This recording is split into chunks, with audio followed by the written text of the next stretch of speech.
13 minutos faltan para las 7 de la tarde. Estamos de vuelta aquí en Noticias 24 y vamos a hablar de lo que ha ocurrido en los últimos meses, en el verano, con los turistas. Más de 1 millón de turistas extranjeros ingresaron al país durante estas vacaciones, un 475% más que el año pasado. Para hablar del balance del verano 2023, nos acompaña la subsecretaria de Turismo, Verónica Kunze. Subsecretaria, buenas tardes, bienvenida a Noticias 24. Hola, Connie, buenas tardes. Bien, pues me imagino que están contentos. La última vez que estuvimos acá, las cifras todavía estaban mejorando, pero todavía está bastante de capa caída el sector. Ahora, después de este balance de este verano 2023 que se está terminando, al menos la parte estival, ¿cierto? Y de vacaciones, ¿cuál es el balance? ¿Positivo? El balance es positivo y se desglosa en dos partes, ¿no es cierto? Uno tiene que ver con los turistas extranjeros, que recibimos entre diciembre y febrero un poco más de 1.200.000 turistas extranjeros. Y esa cifra refleja un 75% de recuperación respecto al año 2019, el año sin pandemia. Y respecto... Todavía no el 100%, todavía no recuperamos los niveles prepandemia. Exacto, pero lo que estamos viendo en el turismo de extranjero, el turismo receptivo, es que desde el año pasado, a medida que flexibilizamos o eliminamos alguna restricción sanitaria, se veía al tiro un aumento en la llegada de turistas extranjeros. Entonces ha ido aumentando paulatinamente, ¿no es cierto? Y estamos llegando y esperamos que para el segundo semestre de este año podamos recuperar completamente las cifras prepandémicas. Y en lo que se refiere al turismo interno, esas cifras ya están recuperadas. Observamos entre diciembre y febrero nuevamente que se realizaron un poco más de 22 millones de viajes con pernoctación de las chilenas y chilenos recorriendo Chile. Ahora, ¿qué significan estos turistas? Porque uno habla de flujo, ¿no es cierto? Significa que entre las divisas que ingresaron por turistas extranjeros y el gasto turístico de los nacionales, más de 3.750 millones de dólares fue el aporte a la economía de estos turistas. Así que es muy importante. Es muy importante. Siempre, de hecho, no es que se valorice más al turista extranjero, pero en términos del ingreso económico, ¿cierto? Para el turismo, el turista extranjero es más valioso.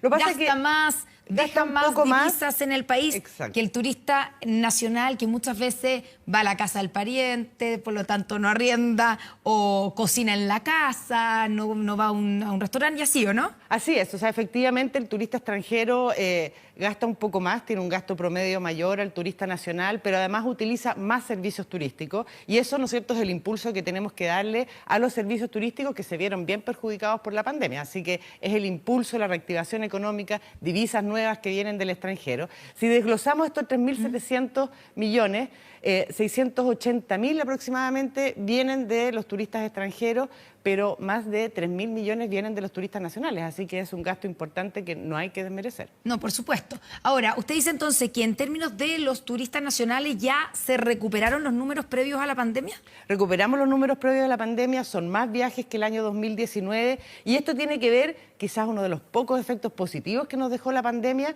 es que los turistas nacionales que teníamos restricciones para viajar al extranjero, preferimos Chile, obviamente nos desplazamos dentro del territorio y quizás las personas empezaron a descubrir que Chile no tiene nada que envidiarle a otros países del mundo, así que están siguiendo esos instintos y siguen recorriendo nuestro país. Y que hay tanto que conocer y recorrer, tanta maravilla que hay en nuestro país. Ahora, hay un problema en general y es la queja de los turistas que hacen turismo nacional. Yo le voy a decir que hice turismo nacional este verano con mi familia y la verdad es que sobre todo en algunas zonas más extremas, es caro. O sea, la gente dice, me sale más o me sale igual comprar un paquete turístico, esos que son todo incluido, no sé, en el Caribe, antes que recorrer la carretera austral. ¿Qué se hace ahí? ¿Por qué ocurre eso? Porque efectivamente las maravillas que hay en nuestro país son para que uno diga, me quedo acá, no tengo nada que ir a ver fuera de Chile. Bueno, es inconveniente. Hay un efecto de inflación importante, ¿no es cierto?, que afecta al bolsillo de las chilenas y los chilenos para recorrer, pero también hay que considerar que hay oferta para todo tipo de los bolsillos, ¿ya? Entonces ahí lo que nosotros siempre recomendamos es la planificación, es buscar bien primero que nada cuál es el destino, cuál es la experiencia que quieren visitar, hacer un mapeo de la oferta que hay, preferir los servicios turísticos que están registrados en Senatur, porque es muy importante que eso asegura la calidad de los servicios. Entonces hay que planificarlo con tiempo, hay que buscar, y bueno, lo que decíamos antes, efectivamente se pueden generar algunos ahorros si es que uno se puede cocinar uno mismo, digamos, o cuando viaja en su auto propio puede hacer algunos recorridos, pero si va a preferir servicios turísticos, planificación, búsqueda y comparación de precios. Ya, y en la comparación de precios, ¿no tiene usted, subsecretario, un diagnóstico de que viajar por Chile, que es el típico que puede ser un dicho, un cliché, que viajar por Chile es caro hoy día? Para algunos sectores, para algunas preferencias, sí, ¿no es cierto? Hay altos precios, hay unos servicios adicionales que se prestan, ¿no es cierto?, que tienen relación con esos precios, pero existen miles de formas de viajar para todos los bolsillos. Ya, y se lo digo yo por experiencia propia, que hay sectores, a mí me tocó recorrer la carretera austral, y uno se encuentra con más extranjeros que con chilenos.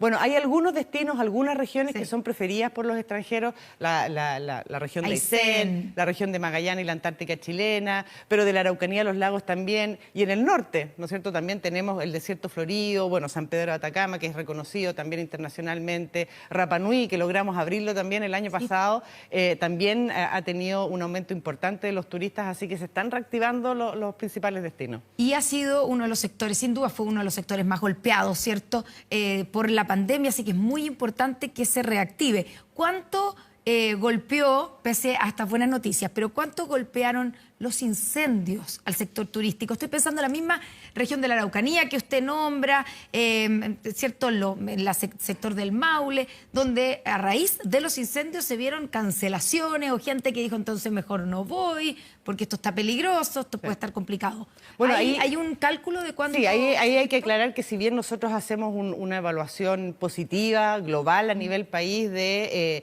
una recuperación importante del turismo, las regiones entre el Ñuble, Biobío, la Araucanía se vieron afectadas por los incendios. Hubo, por un lado, una afectación directa de algunos servicios turísticos, pero lo principal también está dado por la afectación indirecta, que se refiere a la cancelación de las reservas que habían. Ahora, ahí también hay que ser bien claros que de repente la cancelación era por la semana, ¿no es cierto?, o por 2 semanas, no se produjo durante todo el mes. Entonces nosotros estamos haciendo un levantamiento con el Ministerio de Economía del catastro de esta afectación directa e indirecta, no solamente de los servicios turísticos, sino que también de otras actividades económicas, para ver, digamos, efectivamente poder tener el pulso final de cuál es la afectación y ver las soluciones que podemos presentar para eso. Y viendo las cifras hoy día, el sorpresivo IMASEC, crecimiento económico del mes de enero, ¿cierto?, que fue positivo cuando todos preveían que iba a ser negativo. Cuando uno desglosa los sectores, da la impresión que el sector turismo cooperó en que el crecimiento económico de ese mes, del mes de enero 2023, ya vamos a ver después en un mes más, febrero, pero en el mes de enero da la impresión que el sector turismo cooperó con esta cifra positiva, ¿o no? Sí, lo que observamos, ¿no es cierto?, es que hay una buena recuperación. En enero ya se veía eso y ciertamente los servicios aportaron a este buen resultado económico del IMASEC. Y si nos vamos, por ejemplo, a otras variables que son importantes de medir en términos de empleo, también los resultados del INE del último trimestre móvil de noviembre a enero nos muestran que los empleados en turismo aumentaron, vienen aumentando ya desde el año pasado de forma continua, pero en el último trimestre móvil son cerca de 650.000 ocupados en las empresas turísticas, y esto es 5% menos que el año 2019. O sea, también nos estamos acercando en términos de empleo, porque eso es muy importante, todas las familias que están detrás del turismo. Y si lo vemos desde el punto de vista de las empresas, también el Servicio de Impuestos actualizó la información y respecto al 2019 estamos en 7.500 empresas menos que el 2019. O sea, ha habido avances importantes, no solamente el flujo turístico y el gasto que dejan en la economía, sino que también respecto al empleo y a las empresas en turismo. Claro, que es muy... Eso es lo que llega a la gente, ¿no es cierto?, muy que les relevante. permite, claro.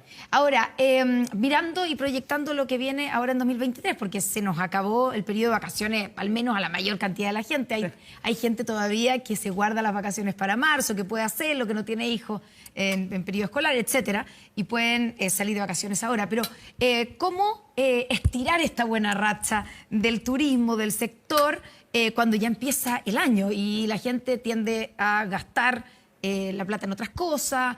Me imagino que también ahí serán más atractivos los extranjeros que vengan a nuestro país en esta época, porque además todavía tenemos muy buen clima. O sea, tenemos muy buen clima, hay regiones que tienen buen clima todo el año, en realidad, ¿no es cierto? Y efectivamente hay bastante gente que prefiere salir en marzo por distintos motivos. Uno es el precio, digamos, que pueden observar, digamos, ya baja un poquitito de lo que es temporada alta, que no tienen hijos o que universitarios que entran como el 15 de marzo, ¿no es cierto? Pero también ir a destinos que no van a estar tan aglomerados y tan atochados de gente, también eso es importante. Entonces, y nosotros ahí hacemos un llamado especial, sobre todo para las zonas de incendio, a que la gente que va a salir, que todavía está planificando y buscando dónde ir, que prefiera ir a los destinos turísticos que se vieron afectados por las zonas de incendio, porque hay que considerar que febrero es el principal mes donde los servicios turísticos reciben los ingresos para subsistir el resto del año. Así que estamos haciendo un levantamiento de distintas ferias o actividades que se puedan realizar en marzo, pero también en otras épocas importantes del año, para que la gente prefiera esos destinos y pueda ir a ayudar ahí con el turismo a la recuperación. Usted dice que están levantando el catastro, todavía obviamente no lo tienen claro, pero ¿qué fue lo que más se afectó? O sea, hay, no sé, estoy pensando en servicios turísticos como cabañas, que hay muchas en ese sector, hosterías o tal vez restaurantes que resultaron quemados, o básicamente la afectación es que la gente no fue porque estaba el entorno, porque en la zona habían incendios. Bueno, son de los dos tipos, ¿no es cierto? Lamentablemente se produjo una afectación directa de quema de infraestructura, algunas cabañas, en viñas también hubo una afectación, ¿no es cierto?, de las viñas. Pero la mayor afectación... Hay una cantidad de parras importante. Exactamente, ¿no es cierto? O sea, la mayor afectación en términos de número va por el lado de la afectación indirecta, pero obviamente lo más lamentable, lo más tangible es la infraestructura o los servicios. Las economías rurales, todo lo que es el turismo rural también, ¿no es cierto?, de la zona, que en esas regiones es bastante importante, también se ve afectado. Entonces, es diverso y por lo tanto lo que tenemos que hacer es efectivamente finalizar ese catastro para poder ir en ayuda. Claro, y es como que uno podría decir, el sector turismo le llueve sobre mojado. Yo sé que, claro, que es lo contrario porque es fuego, pero digamos, salieron de la pandemia que fue muy difícil y vienen los incendios. Ha sido un verano complicado en ese sentido, pese a las buenas cifras. Exactamente, no, por eso siempre recalco que son cifras positivas, pero hay que tener en consideración, ¿no es cierto?, que entre el Ñuble y la Araucanía hubo mucho sufrimiento, hay mucha tristeza, había grandes expectativas también, ¿no es cierto?, este verano. El primer verano completamente libre, ¿no es cierto?, sin restricciones de movilidad, que tenemos las fronteras abiertas. Entonces, se contrasta la realidad con estas, digamos, expectativas positivas que habían. Y por eso es muy importante poder hacer bien el catastro, ¿no es cierto? Eso lo estamos viendo bien al detalle, porque también entendemos que en algunos casos se habla de afectación, pero claro, fue en algún momento muy puntual, etcétera. Y de hecho la tasa de ocupabilidad, si nosotros la vemos en términos generales, también estuvo muy positiva en febrero, pero se nota ahí que en las zonas de los incendios o alrededores hubo una afectación. Ya, y para terminar, subsecretaria, mirando el comienzo de este año ya escolar, digo yo, que viene, ¿cuáles son los fines de semana que pueden ser oportunidades para el turismo, oportunidades para que, sobre todo, las familias chilenas puedan moverse, salir a hacer turismo nacional? Bueno, el primero que se viene es Semana Santa, ¿no es cierto? Que estamos ahí a puertas de que en general es un fin de semana muy importante porque los chilenos y chilenas como que tomamos Semana Santa y nos recuerda al verano, entonces hay mucha salida, ¿ya? Como un remember del claro, como que tratar de recordar todas las experiencias positivas que se vivieron en el verano, pero también hay otros en junio que son importantes, hay 2 seguidos, después está las vacaciones de invierno, ¿no es cierto?, que ahí también hay otros destinos que se priorizan, que tienen una oferta invernal, pero también hay gente que todavía quiere ir a la playa y por lo tanto los destinos del norte son importantes o las zonas interiores del norte. Este año tenemos muchos feriados. Así que eso hay que tenerlo en mente. Es un año bueno. Es un año bueno. Cargado de feriados. Han habido mejores, pero el año pasado no fue tan bueno. Medio sí. mezquino en los feriados. El año pasado no fue tan bueno. Este año es bueno, ya. Han habido mejores, pero este año es bueno, así que hay que mirarlos al tiro y empezar a planificar desde ya. Esa es una buena recomendación, ¿cierto? Para que cuando todavía los precios estén bajos. Y aprovechar ofertas que puedan haber, ¿no es cierto? Comprar ahora para viajar en septiembre, etcétera. Exactamente. 7 de la tarde en punto. Subsecretaria, muchas gracias por estar con nosotros en Noticias 24. Gracias a ti, Connie, un placer. Nos vamos a la pausa, ya estamos de vuelta con más. Viene aquí, ya llegó Iván Núñez para continuar con Noticias 24. Buenas tardes. Gracias.